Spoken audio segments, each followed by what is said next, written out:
নমস্কাৰ আজি আপোনালোকৰ কাৰণে এটা ধুনীয়া ৰেচিপি লৈ আইছো লোভনীয় ৰেচিপি বকা কুমৰাৰ লগত হাঁহৰ মাংস আৰু বকা কুমৰাৰ লগত জগাত দিম আমি এটা ডাঙৰ সাইজৰ আলু দুটা ডাঙৰ সাইজৰ পিয়াজ তিনটা মিডিয়াম সাইজৰ নহৰু এটা লৈছো ভুট জলকীয়া আমাৰ ইফালে কিন্তু কড্ডেহিৰা জ্বালা বুলি কয় আৰু লৈছো আদা লৈছো অলপ আৰু কাঁচা জ্বালা লৈছো তিনটামান কাঁচা জ্বালা নহৰু আদা খানি আমি মিক্সিত বটি লম বটি লৈ আমি গোটে মাংসখিনি আমি মিক্স কৰি লম আপোনালোকে ৰেচিপিটো চাই থাকক মই এখনি বস্তু কাটি লম প্ৰথমতে মই গোটেখিনি কাটি ললো যা জগাৰখিনি ইটা মই মিক্স কৰিম প্ৰথমতে মই হাঁহৰ মাংসখিনি ডাবাটোত দি দিছো ইটা পিয়াজখিনি দিম আদা নহৰু বটাখিনি দি দিম আদা নহৰু আৰু কাঁচা জ্বালা একেলগে বটছো জিৰাৰ গুড়া 1 চামুচ দিলো গৰম মছলা 1 চামুচ জ্বালাৰ গুড়া 1 চামুচ ভৰ্তিকে দিয়ানি অলপ কমকে দিছো হালধি 1 চামুচ জালুকৰ গুড়া আধা চামুচ সোৱাদ অনুসৰি নিমখটো দি দিলো পিছত যদি লাগা হয় চাকি চাই অলপ দি দিম আলু দিলো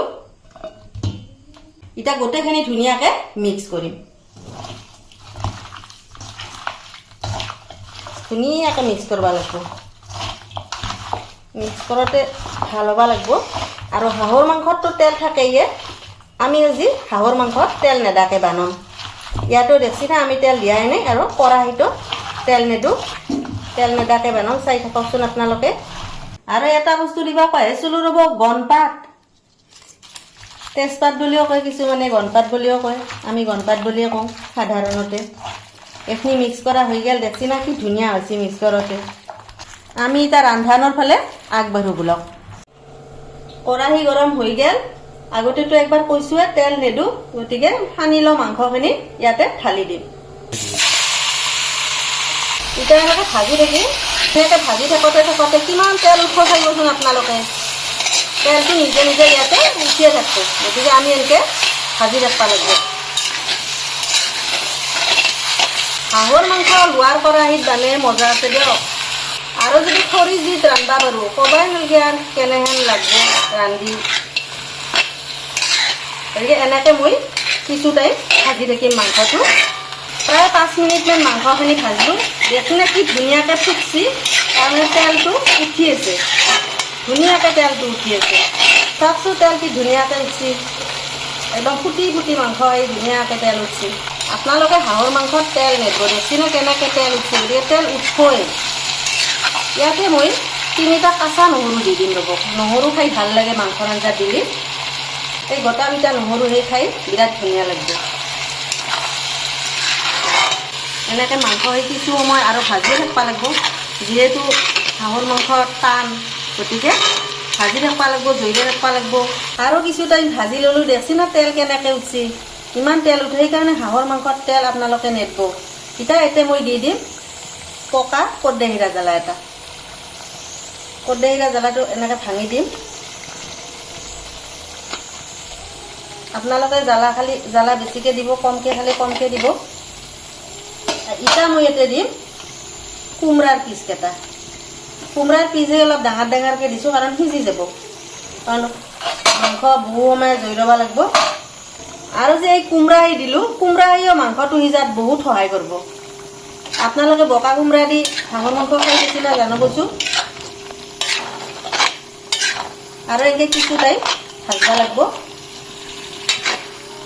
দেখছি না কালাৰ কি ধুনীয়া হৈছে কুমৰাও গলি যাব মাংসও সিজি যাব এনেকৈ কিছু টাইম আৰু ভাজি থাকিম কুমৰাহি দি উঠি 15 মিনিটমান ধুনীয়াকৈ ভাজলো দেখছি না কি ধুনীয়াকৈ তেল উঠি গৈছে ইটা আমি অলপ অলপকে পানী দি দিম ইয়াত জইলে থাকিম অলপ ইটা মই ইয়াতে পানী দি দিম পানীটো গৰম পানীয়ে দি দিম পানী মই ধুনীয়াকৈ দি দিলো মাংসটো অলপ তল যাওকে দিছো কাৰণ মাংসটো ধুনীয়াকৈ সিজবা লাগিব আৰু মই পিছত পানী দিম এখনি পানী খুইবা লাগিব মাজে মাজে মই লাৰি থাকিম ধুনীয়াকৈ চাওক ধুনীয়াকৈ পানীখিনি শুহি গেল তো মাংসটো খাই চাও গেল ধুনীয়াকৈ সিজিছি আৰু মই কৈছিলো আপোনালোকক কুমৰাই সিজই গতিকে কুমৰাইও মাংসটো ধুনীয়াকৈ সিজে দিছি ভাজতে মাংসটো ধুনীয়াকৈ সিজি গৈছি আৰু পানী একবাৰে দিছিলো আমি একবাৰতে চাওকচোন কোমৰা হিও ধুনীয়াকৈ গলি গৈছে, লগতে মাংস হিও ধুনীয়াকৈ সিজি গৈছে। গতিকে আৰু অলপ ইয়াতে পানী দিম। যিহেতু হাঁহৰ মাংস জোল খাই ভাল লাগে, গতিকে আমি অলপ জোল ৰাখিম। এতিয়া অলপ পানী দিম। এতিয়া পানীখিনি দি দিলোঁ। পানী চাওঁ মই লাৰি, যদি অলপ আৰু দিবা লাগে দি দিম,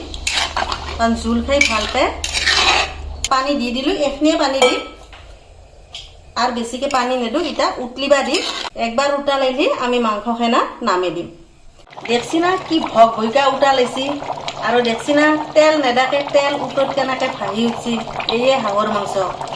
এতিয়া দিম ধইনাৰ পাত। ধইনাৰ পাতে কেনে মজা গন্ধ আনব। তো এক টপাও তেল নেদাকে আপোনালোকে বকা কোমৰা আৰু হাঁহৰ মাংস ৰান্ধি খাব। তাৰ পাছত আপোনালোকে জানাব। দেখছি না কালাৰ কি ধুনীয়া হৈছে, তেল ওপৰত ভাহি উঠছে। তে হাঁহৰ মাংস আৰু বকা কোমৰাৰ আঞ্জা আমাৰ হৈ গেল।